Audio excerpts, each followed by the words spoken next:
به نام خدا، عرض سلام و وقت بخیر محضر همه شما همراهان عزیز و همیهنان خوبمه. امیدوارم که برای همه شما خوب باشه، سالم و صحتمند باشین، به برتری برسیم و نتیجه مطلوب بگیریم. خطرناک یک ضربه محکم از راه دور از محمد جواد سفری به سمت دروازه ایران.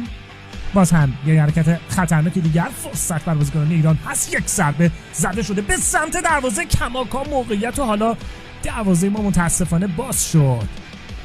با فشار بازی کردن بازیکنان ایران و یوسفی بود که با ضربه محکمش دروازه ما رو اینجا باز کرد. ببینید حرکتی که اینگونه به دست آمد. این ضربه اول تیر دروازه و در ادامه این ضربه محکم که جواد تأثیر گذاشت محمد جواد سفری روی توپ، ولی موفق نبود و توپ وارد دروازه تیم ملی فوتسال کشور ما شد و موقعیت درگیر بودن اونجا. یک لحظه سالار اخپور، بازم فرصت هست، موقعیت برای بازیکنان ما. یک لحظه موقعیت همچنان هست، یک پاس خطرناک داخل محوطه جریمه. دوباره فرصت داریم و یک سوپر شوت محکم به سمت دروازه و واکنش عالی دروازه‌بان ایران که اجازه نداد دروازه او در این لحظات باز بشه. ببینید یک فرصت خطرناک، یک شوت کوبنده و محکم.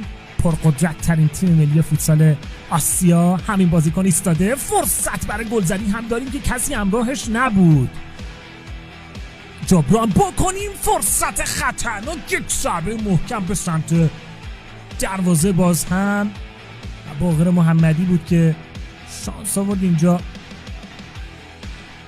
شفاخانه کمپلکس مفید. فرصت از موقعیت و گل! گل برای تیم ملی فوتسال کشور ما!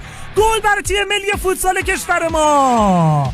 یک حرکت تماشایی و فوق‌العاده و بی‌نظیر و دروازه‌ای که باز میشه در این لحظات.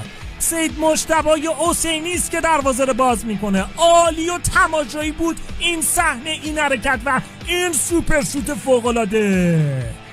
باز هم فرصتی دیگر، خود امید قنبری. موقعیت برای شوت زنی هست و این ضربه محکم امید قنبری به سمت دروازه تیم ملی ایران و باز هم واکنش خوب باقر محمدی. ببینید اجازه نمیده که چیزی نمونده بود یک توپگیری فوق‌العاده رقم بخوره. باز هم فرصت هست، موقعیت داریم متاسفانه و گل دوم که خیلی بد دریافت کردیم. جواد سفری چرا از دروازه بیرون آمد؟ گل دومی که متاسفانه دریافت کردیم اونجا. یک لحظه ببینید فرصتی که اینگونه به دست آمد. جواد سفری خروجش